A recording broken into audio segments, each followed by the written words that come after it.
আসসালামু আলাইকুম রহমতুল্লাহি ওয়া বারাকাতুহু। কি অবস্থা সবাই, কেমন আছেন? আশা করি আপনারা সকলেই ভালো আছেন। হৃদয়ের মানুষ গল্পের পার্ট 2। তো চলুন আর দেরি না করে এখনই শুরু করে দেওয়া যাক আমাদের আজকের ভিডিও। ও হ্যাঁ, তার আগে আপনারা যারা নতুন আছেন তারা এখনই চ্যানেলটি সাবস্ক্রাইব করে রাখুন। তো চলুন শুরু করা যাক। তার কিছুদিন পরে আমিও আস্তে আস্তে নাফিজাকে ভুলে যেতে লাগলাম। একসময় ভুলেও গেলাম যে আমার জীবনে নাফিজা নামে কোনো একটা মেয়ে ছিল, যে মেয়েটাকে আমি নিজের থেকেও বেশি ভালোবাসতাম। সেই দিন আমার মনে হয়েছিল এই পৃথিবীতে যদি সবচেয়ে বড় কোনো মিথ্যা থাকে সেটা হলো আমি তোমাকে ছাড়া বাঁচবো না। আসলে এই পৃথিবীতে কেউ কাউকে ছাড়া মরে না, কষ্ট হলেও বাস্তবতার সাথে যুদ্ধ করে বেঁচে থাকতে হয়। ঠিক আমিও এভাবে আছি। যখন নাফিজার হাত ধরে বলতাম আমি তোমাকে নিজের থেকেও অনেক বেশি ভালোবাসি, তোমাকে না পেলে আমি বাঁচবো না। প্রতিটা মানুষ বেঁচে থাকার জন্য যেমন অক্সিজেন জিনিসটা অতি জরুরি, ঠিক তেমনই আমার বেঁচে থাকার জন্য তোমাকে খুব প্রয়োজন। তুমি ছাড়া আমার এই জীবন অধরা অসম্পূর্ণ। এই কথাগুলো শুনলে বড্ড হাসি পায় আমার। হয়তো নাফিজা আমাকে ভুলে গিয়ে নতুন কারো সম্পর্কে জড়িয়ে গিয়েছে। আমরা মানুষরা এমনই, পুরাতন ভুলে নতুনকে সদরে গ্রহণ করে নিই। দেখতে দেখতে নাফিজার সাথে আমার সম্পর্কের 2টা বছর অতিবাহিত হয়ে যায়। এই 2 বছর আমাদের কোনো কথা হয়নি, তবে আমি তাকে দেখতাম। প্রথম তার সাথে কথা না বলে থাকতে অনেক কষ্ট হতো, তবুও থাকতাম। নিজের আত্মসম্মান বোধের কথা চিন্তা করে হলেও তার সাথে কথা না বলে থাকতাম। আমি ভাবতাম আমার মতো নাফিজাও হয়তো আমার সাথে কথা না বলে থাকতে অনেক কষ্ট হচ্ছে। দীর্ঘ 3টা বছর আমার তার সাথে রিলেশন ছিল। এই 3 বছর আমি তাকে অনেক ভালোবাসা দিয়েছি। সে আমাকে হয়তো এত সহজে চাইলে ভুলে যেতে পারবে না। সেদিন হয়তো রাগের মাথায় অনেক কিছু বলেছে সে, কিন্তু আমাকে ভুলে যেতে তার অনেক কষ্ট পোহাতে হবে। কিন্তু যখন দেখলাম সে অনেক হাসি খুশি ভাবে আগের মতো তার বন্ধুদের সাথে চলাফেরা করছে, ট্যুরে যাচ্ছে, আর সেইগুলো সামাজিক যোগাযোগ মাধ্যমে দিচ্ছে, তখন বুঝতে পারলাম আমার ধারণা ভুল ছিল। আর সেটার প্রমাণ আমি পাচ্ছি। সে আমাকে ভুলে গিয়ে তার বন্ধুদের সাথে অনেক আনন্দে উল্লাসে দিন কাটাচ্ছে, অথচ আমি ওকে ভোলার জন্য নিজেকে কত না কষ্ট দিয়েছি প্রতিনিয়ত। আমার অন্য সবার মতো বন্ধু বান্ধবীও ছিল না যে তাদের সাথে নিজের দুঃখগুলো শেয়ার করব। আমার একাকিত্ব হয়তো আমার কষ্টগুলোতে তীব্রতা দান করেছিল।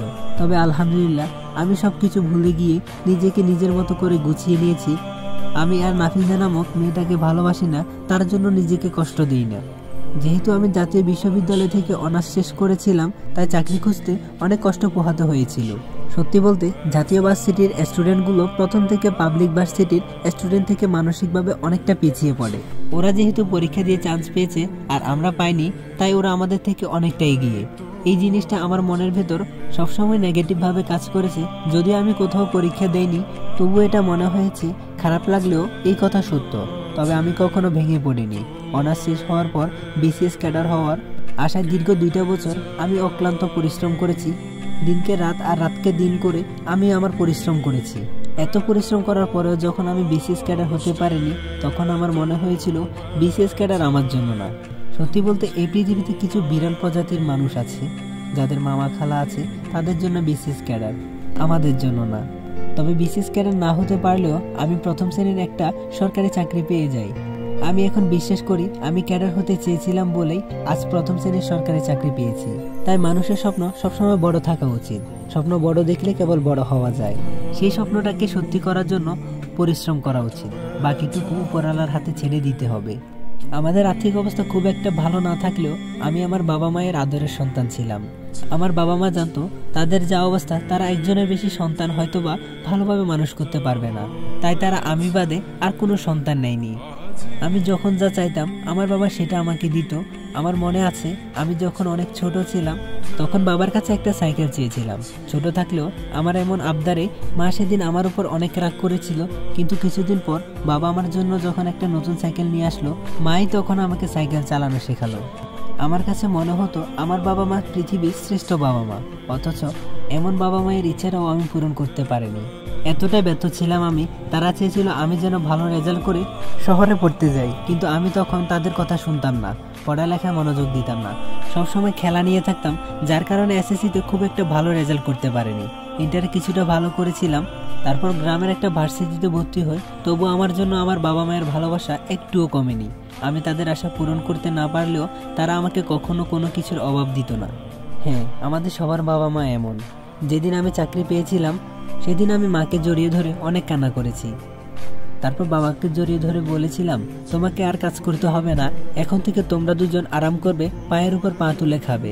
তোমরা আমার জন্য জীবনে অনেক কষ্ট করেছো, এবার সেগুলোর প্রতিদান দিতে চাই। তোমাদের এই সেবাটুকু করার সুযোগ আমাকে দিবে না? আমাকে বাবা মা জড়িয়ে ধরে সেদিন অনেক কান্না করেছিল। আমি মনে প্রাণে বিশ্বাস করি ওই দিনের কান্না আমার জীবনের শ্রেষ্ঠ কান্না। কিছুদিন পর বুঝতে পারলাম বাবা মায়ের কোনো কারণে আমার উপর রাগ, তবে কারণটা বুঝতে পারলাম না। এক সময় আমার উপর রাগের কারণটা বুঝতে পারলাম, তারা আমাকে বিয়ে দিতে চায়। আমিও আর না করতে পারলাম না, বাবা মায়ের জন্য হলেও বিয়ের পিঁড়িতে বসে যাওয়ার জন্য রাজি হয়ে গেলাম। আমাদের গ্রামের একটা মেয়েকে মায়ের অনেক পছন্দ। অনেক আগে থেকে মা মেয়েটাকে আমার জন্য পছন্দ করে রেখেছে, কিন্তু কখনো বলেনি।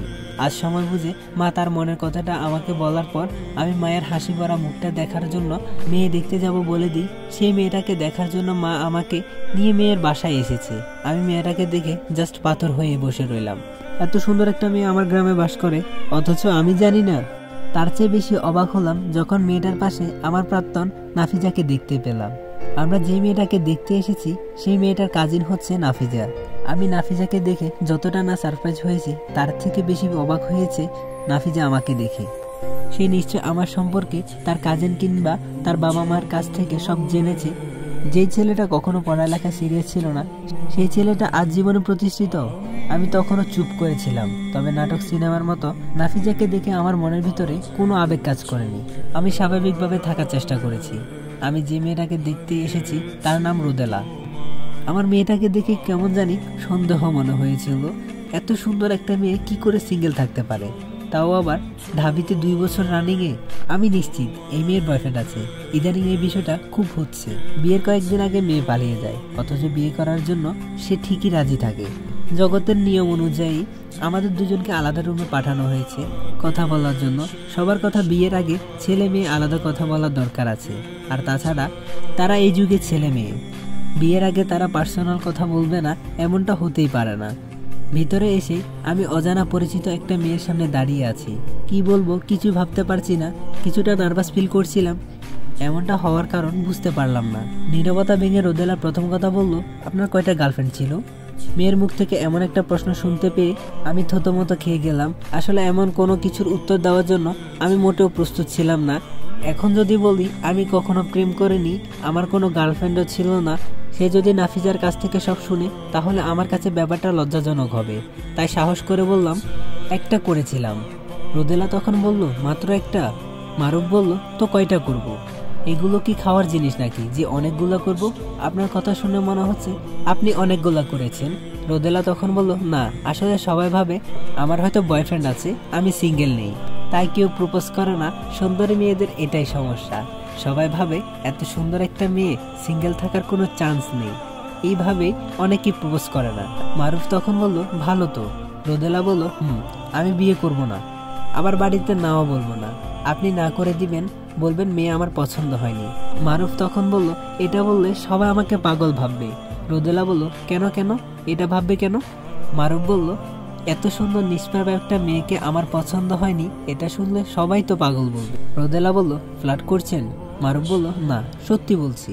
রোদেলা তখন বলল, আমার এই উপকারটা করেন। মারুফ তখন বলল, আমি এই বিয়েটা করতে চেয়েছি আমার মায়ের জন্য। আপনার থেকে আমার মাকে খুশি করা খুব বেশি দরকার। যেহেতু সমস্যাটা আপনার, সেহেতু আপনি আপনার পরিবারকে বোঝান, তাদেরকে বলেন আপনার ছেলেকে পছন্দ হয়নি। এত ভালো মানুষ নয় আমি যে আপনাকে সাহায্য করে মায়ের কাছে অপরাধী হব। রোদেলা তখন বলল, আপনি তো শিক্ষিত, এই সাধারণ জিনিসটা কেন বোঝেন না? বিয়ের পরেও তো আমি আপনাকে ছেড়ে দিতে পারি, আর আমাদের বিয়েটাতে আমরা কেউ সুখী হতে পারবো না। মারুফ তখন বলল, আমি এত সমীকরণ বুঝি না, আমি আমার মাকে দুঃখ দিতে পারবো না, আপনি আপনার বাবাকে বলেন। রোদেলা বলল, আরে ভাই, আমার বাবা হার্টের রোগী, আমার এমন সিদ্ধান্ত কোনো দুর্ঘটনা ঘটে গেলে নিজেকে সারা জীবন অপরাধী মনে হবে। মারুফ বলল, তাহলে আর কি করার, দেখা যাক কি হয়। আজকে তো আর বিয়ে হচ্ছে না, অনেক সময় পাবেন, যা করার আপনাকে করতে হবে। বিয়ে ভাঙার ব্যাপারে আমি আপনাকে কোনো সাহায্য করতে পারবো না। তারপর আমরা চলে আসি। নাফিজার সাথে আমার কোনো কথা হয় না, দুজনে দুজনের দিকে শুধু কিছু সময় তাকিয়েছিলাম। সত্যি বলতে কথা বলার কোনো সুযোগ পাইনি, তবে আজ কেন জানি আমার মনে হলো আমি মন থেকে নাফিজাকে ভুলে গিয়েছি। বাসা আসার পর যখন মা আমাকে বলল মেয়ে কি পছন্দ হয়েছে, তখন মাকে বললাম, মেয়ে মনে হয় আমাকে পছন্দ করবে না। মা তখন বলল, কেন? আমার ছেলে কি কম সুন্দর নাকি? মারুফ তখন বলল, মেয়ের ভাব দেখে এটাই বুঝতে পারলাম। মা তখন বলল, ওসব কিছু না, একটু লজ্জা পেয়েছে হয়তো।